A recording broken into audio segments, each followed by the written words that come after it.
Assalamualaikum warahmatullahi wabarakatuh.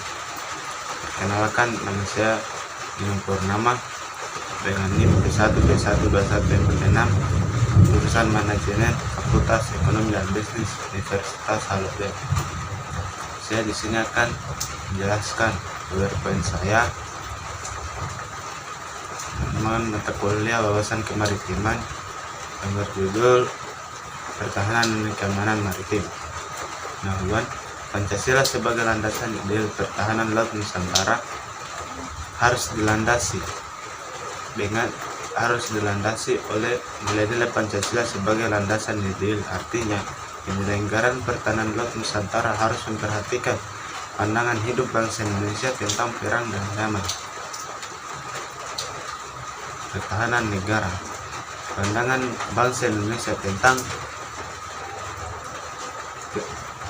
damai dan perang.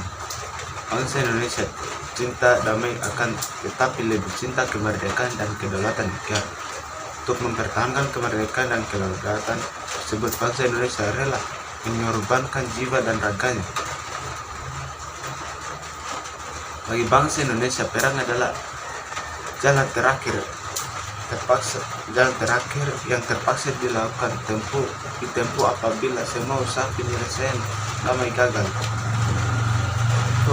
Pandangan bangsa Indonesia tentang pertahanan negara. Bagi bangsa Indonesia, pertahanan negara merupakan upaya mempertahankan kemerdekaan dan kedaulatan negara, keutuhan bangsa dan wilayah, serta terpeliharanya keamanan nasional dan terciptanya tujuan nasional.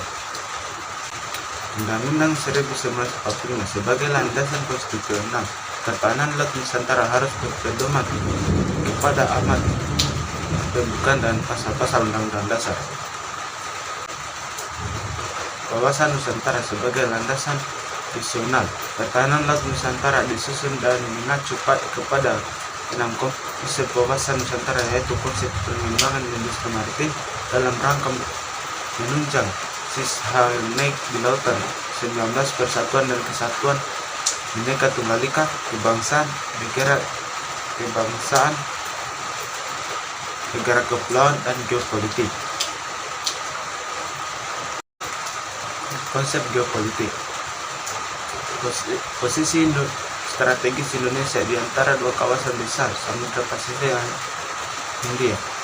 Posisi tersebut pada satu sisi menempatkan Indonesia sebagai yang memegang peran cukup penting di kawasan regional Asia Tenggara, sekaligus sangat rawan terhadap masuknya kepentingan asing yang akan menggeser kepentingan nasional, sehingga mengandung potensi ancaman laten yang bisa masuk dari berbagai arah lewat laut. Geografi Indonesia terbentuk kepulauan. Dengan konstelasi geografi seperti ini, maka Indonesia terbuka dari berbagai akses yang dapat mempengaruhi kondisi stabilitas keamanan negara. Konstelasi tersebut merupakan hambatan dan tantangan yang perlu dikembangkan dalam menyusun suatu konsep pertahanan negara di laut. Perairan yurisdiksi nasional. Luas perairan yang menempati 2/3 wilayah nasional mengandung sumber daya alam yang pengembangan industri maritim dalam rangka menunjang cis-harmonic di laut bab satu sangat potensial, sehingga dapat mengundang minat bangsa lain untuk memanfaatkan secara ilegal. Pertahanan nasional sebagai landasan konsepsional pertahanan laut Nusantara harus berpedoman kepada 4 asas ketahanan nasional, yaitu asas kesejahteraan dan keamanan, asas komprehensif integral atau menyeluruh terpadu, asas wawasan ke dalam dan keluar, serta asas kekeluargaan. Keamanan maritim Indonesia. Dalam 5 tahun terakhir, penangkapan ikan ilegal yang difasilitasi oleh kerja paksa di atas kapal dan hubungannya dengan kejahatan terorganisir internasional telah muncul sebagai prioritas dalam agenda global. Peningkatan terpaparan melalui penelitian dan perhatian media telah meningkatkan kewaspadaan global tidak hanya terhadap dampak langsung kejahatan tersebut pada ekonomi di kawasan itu, tetapi juga terhadap koneksi antara kejahatan maritim dan kesehatan seluruh masyarakat.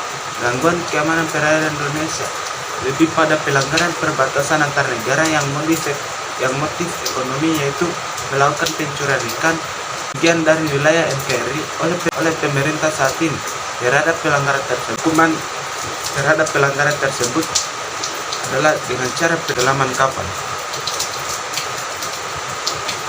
Ya, mungkin bisa jelaskan dari saya menuju tahanan yang kemana nanti. Bila ada salah kata mohon dimaafkan. Wassalamualaikum warahmatullahi wabarakatuh.